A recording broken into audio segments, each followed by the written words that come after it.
Muy buenos días, esta es la clase de asma bronquial, parte 1 del módulo de enfermedades respiratorias pediátricas del curso de quinto año de la Universidad de Chile.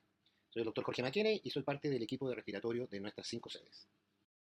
Tocaremos ahora lo que son los aspectos generales de presentación clínica, diagnóstico y evaluación de la severidad del asma bronquial.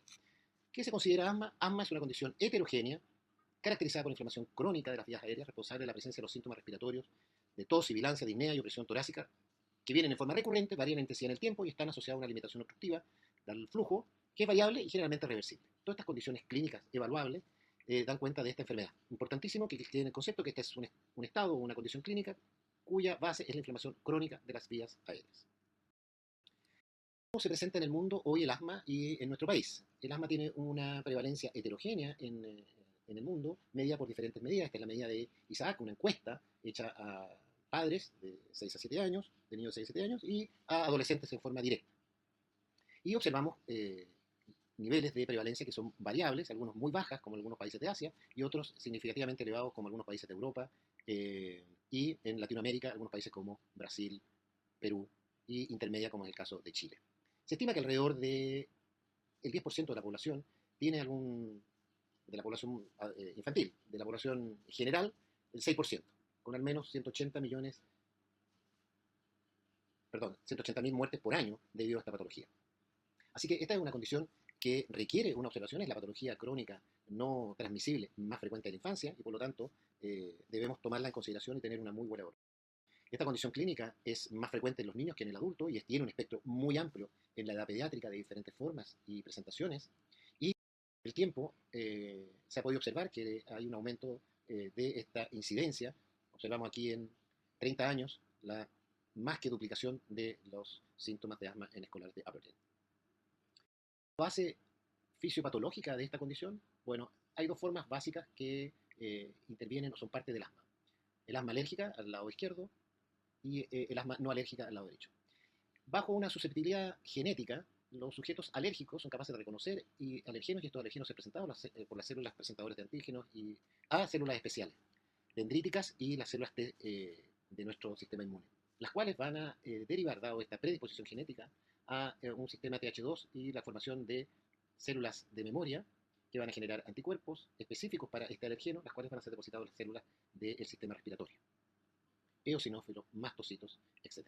Y son estas células las que una vez cargadas de estos anticuerpos específicos contra el alergeno, las que van a reconocer en forma inmediata este alergeno y desencadenar la cascada inflamatoria con la respuesta inmune TH2 eosinofílica, liberando todo tipo de citoquinas que van a generar la respuesta alérgica inflamatoria.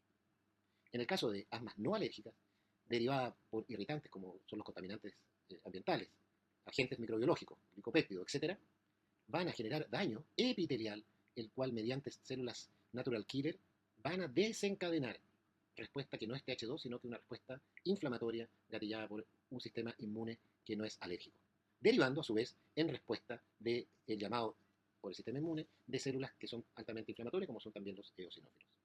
Esta es la respuesta no alérgica en los pacientes asmáticos. Los pacientes pediátricos son fundamentalmente alérgicos.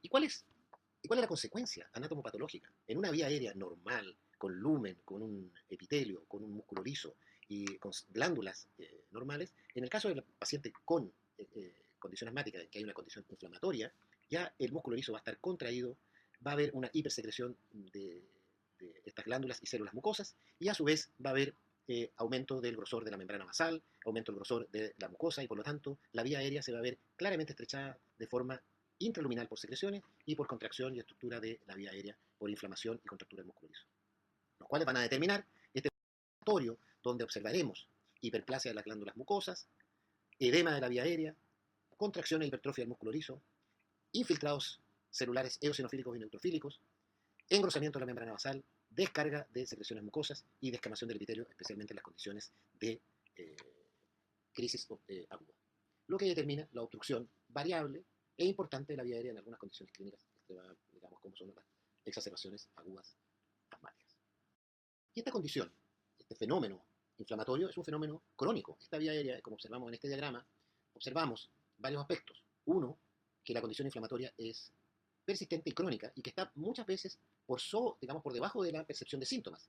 que estas son las exacerbaciones que puede ocurrir en forma intermitente un sujeto, y están aquellas que nosotros llamamos crisis de asma, que son aquellas que son las más sintomáticas. Finalmente, la condición asmática genera en el tiempo un fenómeno de cambios estructurales como los vistos en la diapositiva anterior. Por lo tanto, reconocer el estado inflamatorio crónico, aunque difícil de demostrar, es muy importante para el manejo del paciente con asma. Ahora, ¿cuáles son los factores que son de riesgo de desarrollar asma en la infancia?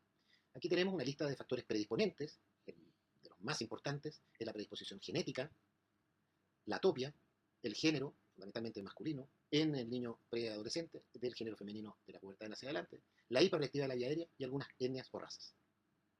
Factores causales, condiciones que pueden, dado su magnitud, determinar una sensibilización, como son los alergenos intradomiciliares, domiciliarios, dermatofagoides, capas de animales, cucarachas y hongos, los alergenos extradomiciliarios, pólenes y hongos, y sensibilantes ocupacionales. ¿Y cuáles son aquellos factores contribuyentes? Infecciones respiratorias, parasitarias, factores socioeconómicos, el niño PEC, el niño prematuro, dieta y drogas, tamaño de la familia, humo de tabaco, obesidad y la contaminación ambiental tanto externa como intradomiciliaria. Todos factores que contribuyen a este aumento de la prevalencia e incidencia de esta condición. ¿Y qué gatilla las condiciones de hiperreactividad bronquial y limitación del flujo aéreo? Los promotores de alergenos, químicos, contaminantes, virus, infecciones muy frecuentes que generan estado inflamatorio. Y sobre ese estado inflamatorio, gatillantes como alergenos, ejercicios, aire frío, contaminación, contaminación particulada o aérea, determina este mayor estado inflamatorio que en una vía aérea predispuesta lleva a los síntomas que nosotros reconocemos. Estos, en el niño y la familia. En el niño, que el niño va a tener una calidad de vida bastante deteriorada, dependiendo de la intensidad de los síntomas, que pueden ser síntomas diarios, diurnos, que pueden limitarle su actividad física, por lo tanto son niños que se aíslan, pueden aumentar el ausentismo escolar, pueden tener un mal dormir, por lo tanto tener dificultades emocionales, ansiedad, depresión, mal rendimiento escolar. Y a su vez la familia de un paciente asmático sufre alteraciones en el sueño, afecta la vida social y del trabajo, la sensación de angustia y ansiedad por eventuales crisis obstructivas severas y el efecto sobre la pérdida del cuidado de otros niños. Por lo tanto, aquí hay claramente un efecto sobre la calidad de vida que debemos intervenir y cuidar. ¿Cómo hacemos el diagnóstico? El asma es una enfermedad heterogénea, por lo tanto tiene formas de presentación que son a veces muy heterogéneas y por lo tanto no existe un patrón único o un examen que nos determine la condición de asma bronquial. Requiere de una historia y patrón de síntomas compatible con un examen clínico que sea sugerente. Habitualmente el examen clínico en los pacientes es normal. Y le agregamos, en la medida de lo posible, y siempre que se pueda, una evaluación funcional respiratoria, que es una espirometría, una variabilidad y algunos otros exámenes que es más difícil, como podría ser la fracción de óxido nítrico. El diagnóstico en niños podría ser dificultoso, dado que las sibilancias y la tos son síntomas muy comunes y no son propios solo del asma. Fibrosis quística, bronquiectasias, hiperreactividad bronquial en niños con rinitis, etc. Los síntomas de asma no son específicos y requieren de un diagnóstico diferencial. Esto es muy importante en pediatría. Requieren de un diagnóstico diferencial que descarte patologías de vía aérea que no son asma.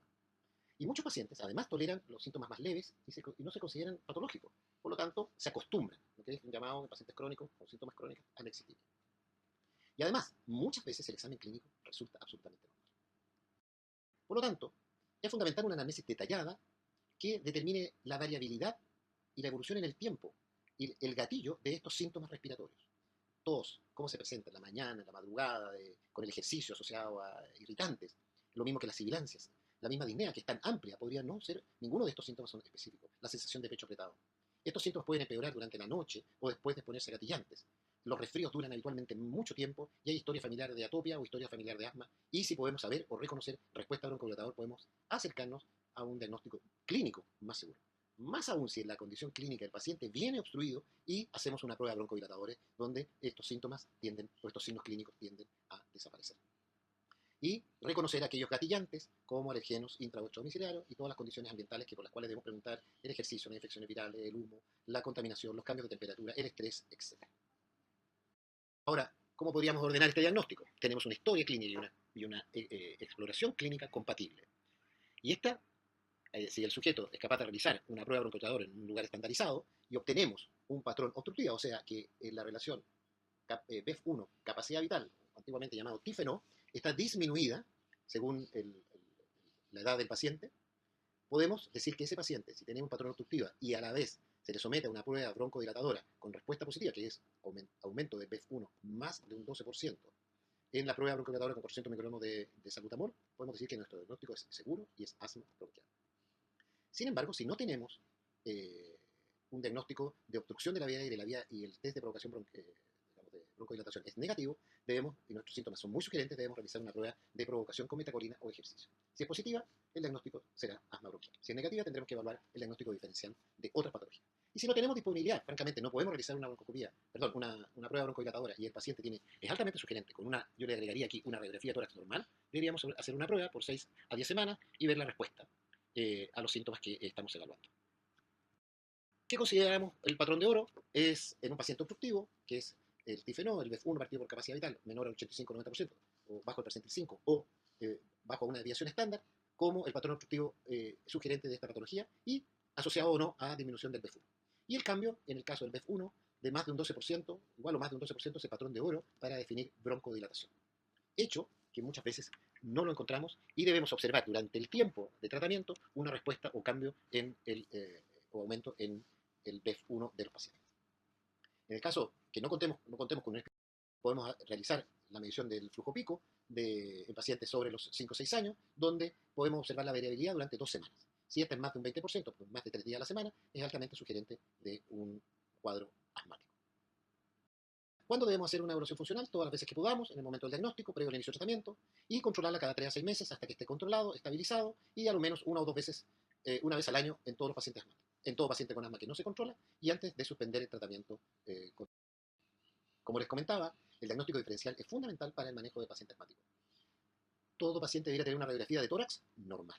No es como este caso, que tenemos un fenómeno de gran hiperinsuflación izquierda, que es un paciente que ha tenido síntomas respiratorios, que sugiere tos, disnea, que lleva 3 semanas con este cuadro y finalmente se descubre que esto era un cuerpo extraño en vía aérea y por lo tanto todos los síntomas asociados no eran de asma, sino que de una aspiración de cuerpo extraño. Tenemos una larga lista de patologías que nosotros tenemos que hacer un diagnóstico que es diferencial, que es absolutamente importante de realizar en todos nuestros pacientes, como son síntomas que nace el paciente con síntomas o en el periodo perinatal muy precoz, vamos a tener patología que va a ser un diagnóstico diferencial como la fibrosis quística, la displasia broncopulmonar, malformaciones, la disquinesia, las cardiopatías, la inmunodeficiencia. Las enfermedades de vía aérea, por ejemplo, anomalías congénitas o adquirida de la vía aérea, por ejemplo, traqueobroncomalacea. Y así, dependiendo de los síntomas, vamos a tener un sinnúmero de patologías que es importante evaluar y considerar, especialmente en aquel niño que no tiene un diagnóstico seguro o que no logra el control.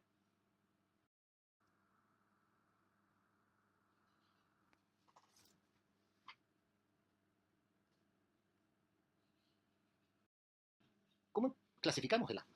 Como no existe un patrón numérico, un valor, un examen que nos permita determinar la severidad de la enfermedad, podemos decir que nuestra mirada en el paciente ya tratado va a tener que ver con la respuesta al tratamiento inicial. En el paciente que inicia o que no tenemos tratamiento, podemos tener algunas características que nos van a definir el paciente, pero habitualmente lo que nosotros hacemos es que la severidad de un paciente está determinada por la necesidad de tratamiento para generar el control, lo que se llama una mirada en espejo. Veamos cómo se hace. En el paciente que no tiene tratamiento, podemos determinar 4 niveles de tratamiento. Aquel paciente que tiene menos de síntomas menos de 2 veces al mes y no tiene factores de riesgo de crisis, uso de salbutamol en forma frecuente, no tiene comorbilidades, no está expuesto a condiciones clínicas o alteraciones psicológicas o ambientes desfavorables, o bien tiene una prueba broncodilatadora reciente positiva, o ha estado intubado, o ha estado hospitalizado en el último año, o ha tenido crisis grave. Sin esos factores de riesgo podríamos pensar en una condición de asma nivel 1. Si el paciente tiene más de 2 veces al mes y o tiene algún factor de riesgo, podríamos ser nivel 2. Si tiene síntomas agregados nocturnos o síntomas diarios con factor de riesgo, bueno, esto ya es un nivel 3 y 4 es cuando ya tiene una exacerbación como la que nosotros vemos aquí en el hospital.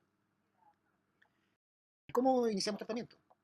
En nivel 1 y 2 pensamos que es un asma leve y por lo tanto estos son pacientes que requieren tratamiento intermitente o baja dosis de tratamiento, que es lo que vamos a ver en la próxima presentación.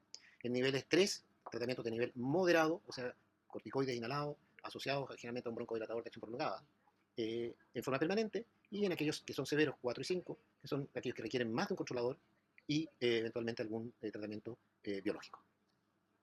También una forma de clasificar el asma según fenotipos, que están los fenotipos alérgicas, no alérgicas, los asma de inicio tardío, asma en pacientes obesos, asma ocupacional, asma con obstrucción bronquial persistente, que son algunas formas clínicas o fenotipos que existen hoy y por lo tanto también son parte de nuestro espectro y heterogenicidad de esta patología. Ahora, cuando pensamos en severidad del asma, el objetivo de cualquier tratamiento en cualquier patología es el control. Alcanzar el control es el objetivo de cualquier inicio de tratamiento, y lo que busca el control es alcanzar el control de los síntomas y la normalización de la función pulmonar y disminuir el riesgo futuro.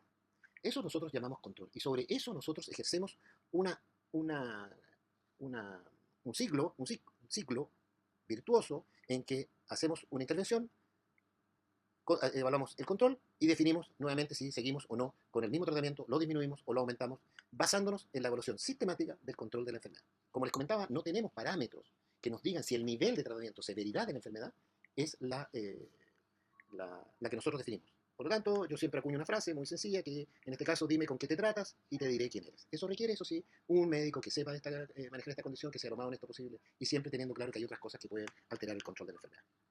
Por lo tanto, en el control evaluamos síntomas, que son cuestionarios muy simples, y evaluamos la función pulmonar. Y el riesgo futuro de disminuir el riesgo de alteración de la condición funcional respiratoria, de alterar la calidad de vida o tener efectos adversos en el tratamiento y fundamentalmente de disminuir las exacerbaciones, que son aquellas que deterioran más la calidad de vida y que llevan a los pacientes a condiciones de enfermedad con mayor daño. ¿Y cómo evaluamos el control? Con encuestas muy simples, esta es la que se pregona ahora, que son síntomas de más de 2 veces a la semana, algún despertar durante la noche debido al asma, necesidad de tratamiento o rescate o alguna limitación de la actividad física debido al asma. Si no tiene ninguno de ellos, el paciente lo consideramos bien controlado. Si tiene uno o dos de alguno de estos, no está controlado o está parcialmente controlado y debemos ejecutar alguna intervención, subir dosis, mejorar la técnica, la adherencia, etc. O el paciente no controlado tiene 3 o más de ellos y por lo tanto debemos realizar una intervención sistemática evaluando la condición del uso de medicamentos, la adherencia y la técnica. En estas dos está el 80%, al menos, de la falta de control en el asma. Por lo tanto, es en ellas donde nosotros cada vez que asistimos o atendemos a un paciente debemos ejercer educación generando la adecuada inhaloterapia. Y en términos de la adherencia, considerar aquellos factores que son intrínsecos o difíciles de modificar, por ejemplo, aversión a los corticoides, de aquellos que son no estructurales, como podría ser el olvido, el déficit atencional, una familia disfuncional. Todas esas son condiciones que pueden ayudarse mediante diferentes mecanismos a mejorar la adherencia de los pacientes.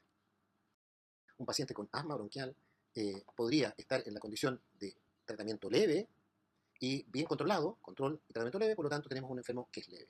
O bien puede tener un tratamiento más intenso, más potente y tener un buen control, tenemos un asma severa controlado. Sin embargo, hay un grupo de pacientes que no logran el control y no logran un nivel de tratamiento, que son aquellos con asma de difícil control o asma problemática, que no es el caso de tratar en este momento. Por lo tanto, el asma es una enfermedad crónica que no es única y por lo tanto debemos considerar una enfermedad heterogénea. Inflamatoria, la inflamación crónica es la condición basal más importante y es de alta prevalencia y va en aumento. El diagnóstico es un diagnóstico clínico y funcional en la medida de lo posible. Y no olvide que el paciente asmático se acompaña de otras patologías con frecuencia y el asma se clasifica y maneja según el nivel de tratamiento para lograr el control. Muchas gracias.